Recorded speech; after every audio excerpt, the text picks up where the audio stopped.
Hi, I'm Trent Cannon with FordDirect, and I'm at the world-famous Hacienda Ford in McAllen, Texas. Today, we're doing a case study with AutoFi on how this dealer can sell cars without customers even coming to the showroom.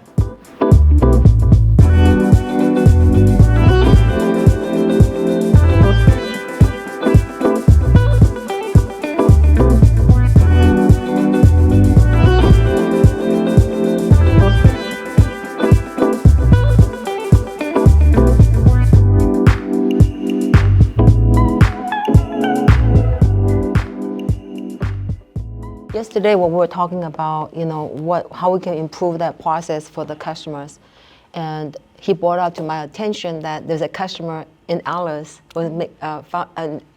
was complaining about inquiries. Yeah, the credit submission to too many banks, and he was unhappy, and that got us to think, why don't we allow customers, as they're going through that process, they can choose the banks that they want to submit to. Mm-hmm. Yeah, so how it works right now, you can control based on the banks that you turn on. Like if we have too many turned on right now, we can look at it and definitely dial it back to say maybe we only have your captive and then one prime and one subprime.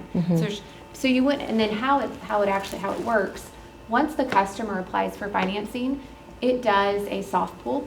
And based on what that FICO score is, that's how it chooses which banks to go to. Right. So like in that scenario, based on where their FICO score is, it would potentially only go to maybe the captive, if it's a new, captive, and then if it's a prime customer, prime bank. Right. If it's lower FICO, then really probably only go to that subprime. What percentage of your business is prime? Roughly. Prime, maybe 40%. 35, maybe somewhere around there. And that makes it even more important that we really understand, what subprime customers go through, and make that process easier for them. With the right lenders. Because that's a huge, over 50%. That's huge. So when we get to the e-contracting side of things, do you have any hang-ups once you get there, or is that process relatively easy? And if it is, why don't you use it more often now? I'm sorry, when I say e-contract, I should say ESign. ESign. Yeah, right. Is it through AutoFi or just in general? No, so when we have an approval? So Route 1, and it might just be something y'all haven't used before, so it might just be more of a training opportunity. So within Route 1, you're e-contracting, like you said, your banks are automatically going through, whether you submit or I submit, it's automatically the e-contracting is happening. The e-signature portion of it is that you could have the documents that the customer signs off on be electronic, so it's done through like DocuSign. Yeah. You would, I guess, take what documents they need to sign and then send it to them virtually or, however, and they would do the DocuSign. So right now, we're doing that on the customers that are not here on the remote e-signing, just the contract though, and whatever products they purchase. We're doing it through Darwin, so whatever products they purchase. Now we can do it 100%, but we're not yet because we're getting the title application, the odometers, purchase orders. We're getting wet signatures on those, which are actually hard copies. So then your wet signatures, like she said, would be your odometer statement, your actual contract itself. No, the contract would be electronic. The Right. contract would be electronic. Okay. It's only the state docs. Yeah. Only the state documents, which is, that is what Carvana does, and Vroom. The state documents are still wet signed when they do the delivery of the car. Okay. Yeah. But it's like 4 or 5 signatures. It's not. No, yeah, it's you're not right. significant. So I guess, David, then I'll ask you, how would that impact your sales force, or how would you anticipate that impacting your sales force if things were done that way from an online standpoint? I would facilitate the deals to our customers. The ease as we go forward, more and more customers are going to want to do business this way. So right now, it's a small part, right? But again, as we go forward, it's going to grow. There's no doubt about it. So just making the deal easier, making the process easier for our customers. We did find out though, there is like a little training video and it's called ESign Anything, and you can upload any of your docs and you can actually add a box for the signature, the date, all of that stuff for the e-signature. Say that last part one more time.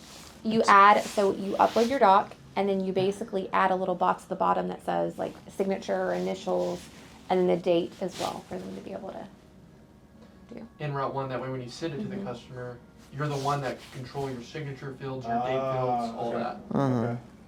Okay. And then last thing, what about the DSGS, the privacy policy side? Is it, I guess you guys still gotta look into that to see. I think with that piece of it, it's if, I think the compliancy portion's okay, because you can do that throughout one. Yeah, I know It's that. these 7 years of of keeping Of the archive. the archive, which I think Jennifer was gonna look into to see if they are scanning the deals. Mm-hmm. So what makes me decided to take on omni-channel digital retailing challenges?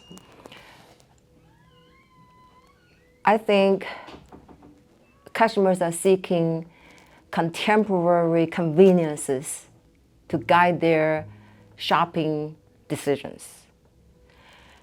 And we need to meet where the customers are at and build relationships with them to transcend that experience. And we haven't really done that yet. I believe 90%, more than 90% of our customers shop online before they go to a dealership to buy or dealerships to buy. How can we help these customers that shop online already to buy online? I believe customers would prefer to buy at their own time, right, at their own will, rather than going to a dealership, dealing with sales consultants, and being told what to buy and how to buy. So that's really what triggered, my desire and my ambition actually to take on this challenge to help our customers, to serve them so that their process of buying can be a joy. Actually, it's not, so dreadful. So Kimberly, let me ask you this. What have you learned in trying to take on this project of digital retailing?